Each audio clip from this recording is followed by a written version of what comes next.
क्या आप यकीन करेंगे कि दुनिया के सबसे अमीर इंसान की दौलत कुछ ही समय में लगभग आधी रह गई? आखिर ऐसा क्या हुआ कि एलन मस्क को अरबों डॉलर का नुकसान सहना पड़ा? क्या उनकी कंपनियां डूब गईं या इसके पीछे कोई और भी वजह है?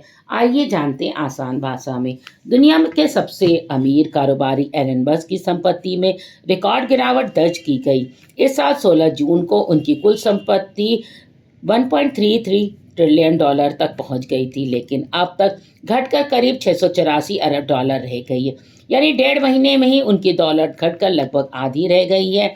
ब्लूमबर्ग बिलियनियर्स इंडेक्स के मुताबिक इस दौरान मस्क ने 600 अरब डॉलर से ज़्यादा की संपत्ति गंवाई है, जो दुनिया के अधिकांश अरबपतियों की कुल संपत्ति से भी ज़्यादा है।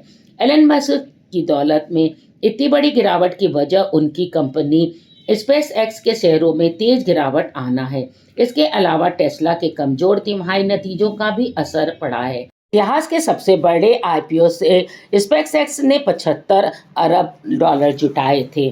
बताते चले कि एलन मस्क सिर्फ बिजनेसमैन नहीं है, बल्कि टेस्ला, स्पेस एक्स एक्स और XAI जैसी बड़ी कंपनियों के मालिक भी हैं। लेकिन उनकी ज़्यादातर दौलत बैंक में कैश के रूप में नहीं जमा रहती, बल्कि इन कंपनियों में शेयर होता है। जब टेस्ला के शेयर तेजी से गिरे तो एलन मस्क की नेटवर्थ भी नीचे आ गई, क्योंकि उनकी संपत्ति का बड़ा हिस्सा टेस्ला के शेयरों से जुड़ा हुआ है। इसके अलावा निवेशकों की चिंता, बिक्री में गिरावट और बाजार की अनिश्चितता ने भी शेयरों पर असर डाला। ध्यान देने वाली बात यह है कि इसका मतलब यह नहीं है कि एलन मस्क में बैंक खातों से अरबों डॉलर निकल गए। यह एक तरीके का पेपर लॉस है, यानी शेयरों की कीमत घटने से उनकी कुल अनुमानित संपत्ति कम दिखाई देती है। अगर भविष्य में शेयर फिर बढ़ते हैं तो उनकी नेटवर्थ भी दोबारा बढ़ जाएगी। तो दोस्तों, एलन मस्क की दौलत आधी होने का सबसे बड़ा कारण शेयर मार्केट में आई गिरावट है, न कि उनका दिवालियापन है। अगर आपको ऐसी बिजनेस और टेक करोड़पतियों कहानी सुननी हो तो कमेंट में